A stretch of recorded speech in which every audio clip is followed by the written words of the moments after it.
Tonight, Florida's Secretary of State Ken Ditzner is halting a voter purge that would have cleared thousands of non-citizens off the state's voter rolls. The move was originally called for by Governor Rick Scott. To break down the move and what it could mean for the governor's race, Rahman is with our political contributor, Trimmel Gomes. Thanks so much, Abby. Trimmel, good to have you here with us tonight. Thanks for having me again. And the question specifically is, let's get right to it. Those voter rolls that they have been talking about purging, there have been Justice Department questions and back and forth about it. Who is it going to benefit now that the brakes have been put on purging those rolls? Well, this just means that the election process can go forward without another election debacle here in Florida. Because one of the issues with doing these voter purges, it's so close to an election.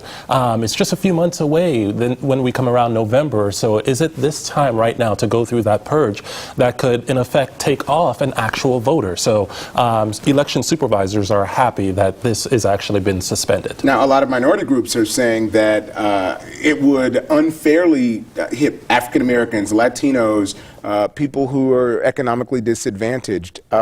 Doesn't that mean advantage Christ in this?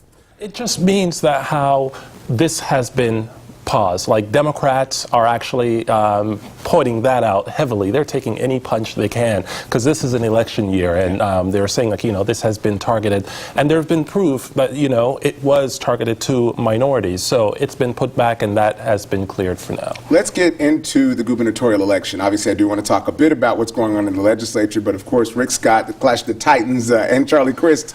We didn't get a chance to really get deep into it, but there was an email that came out that said that some of Rick Scott campaign staffers were making some ethnically derogatory remarks about people of Latino descent. And then there was firing back from the GOP saying that the Charlie Crist campaign was unfairly having billboards put up around the state because of his partnership with his law firm. What's happening with that? It all comes together. Even with this voter purge being put on pause, the Democrats are seizing this opportunity. They're saying, well, look, with the fire being so hot, this is showing that the Scott administration, or the Scott campaign, to be corrected, they're running scared. That they're backing up because this is being tied to, like, an effort to stop minorities from going to the polls. So that's how they are targeting this, and just it's all fair and game in this election fight, and they're all throwing stones at each other. So obviously, politically, we're going to see some changes right now. Perry Thurston, who's the Democratic leader in the House, is running for the Attorney General slot. Will we see some changes in the House or the Senate as it relates to the makeup? As it relates to the makeup, the changes are to be seen.